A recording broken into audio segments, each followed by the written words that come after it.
On continue de parler de cette affaire avec notre invité Mamadou Ismaïla Konaté, avocat, ancien ministre de la Justice. Bonsoir. Ça? Est-ce que ce verdict de la cour d'assises de Bamako vous surprend? Oui, non.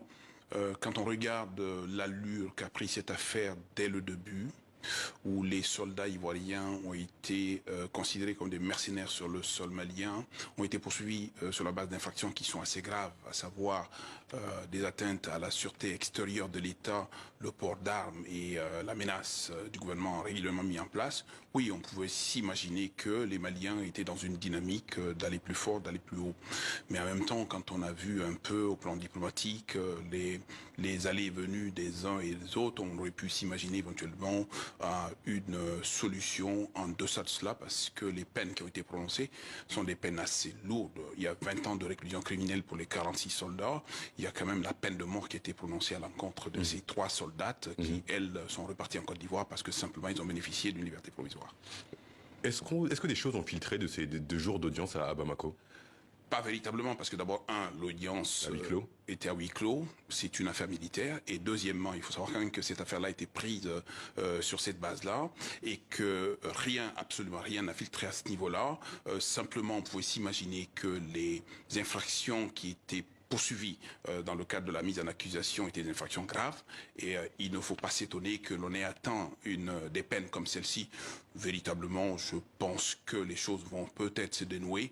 Ce qui est dommage simplement, c'est qu'on ait utilisé tout ça de force, notamment judiciaire, pour arriver à un résultat où visiblement on sait qu'il faut que les choses se décantent. Dans son allocution, le président Assimi Goïta n'a pas évoqué le sort de ces 46 militaires. C'est dommage, il aurait pu l'évoquer comme le président Alassane Dramane Ouattara l'a évoqué en indiquant qu'ils vont rentrer très vite sur le sol ivoirien.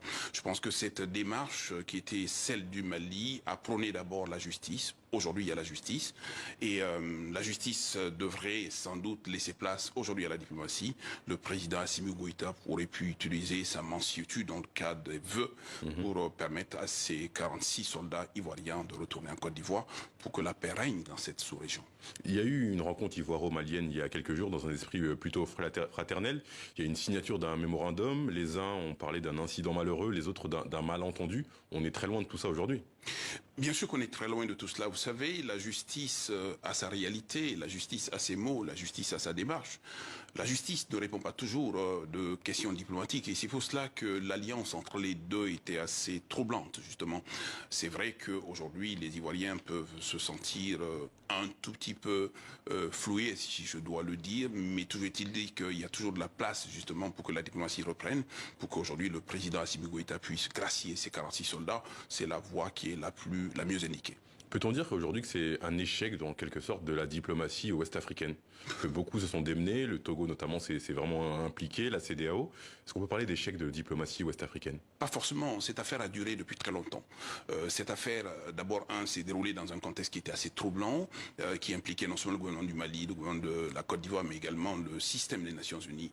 Et c'est vrai que le Mali était quelque part dans un état d'esprit pensant peut-être qu'il s'agissait de mercenaires, mais lorsqu'on a mis la justice et en 48 heures, quand on voit le verdict qui a été prononcé, on aurait pu éventuellement ménager les choses dans un contexte où l'aspect judiciaire aurait pris en compte également la diplomatie pour qu'au moins les perspectives soient un peu plus claires qu'elles ne sont sombres aujourd'hui.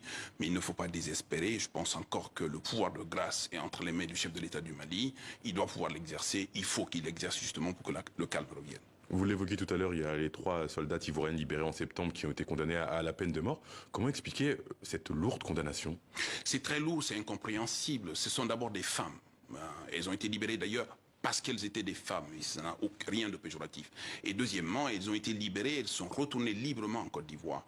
Je pense que prendre prétexte aujourd'hui qu'elles ne se sont pas présentées dans une audience qui s'est ouverte dans les conditions que l'on sait à Bamako, pour leur infliger aujourd'hui une peine telle que la peine de mort, ça pose des vrais problèmes. Et n'oubliez pas 2 secondes qu'il s'agit quand même de militaires, et que c'est quand même des peines infamantes pour les militaires qui sont des gens porteurs d'armes et défenseurs de choses assez plus nobles que celles-ci. Il nous reste quelques secondes. Est-ce qu'on peut dire aujourd'hui que plus rien ne sera comme avant entre la Côte d'Ivoire et le Mali?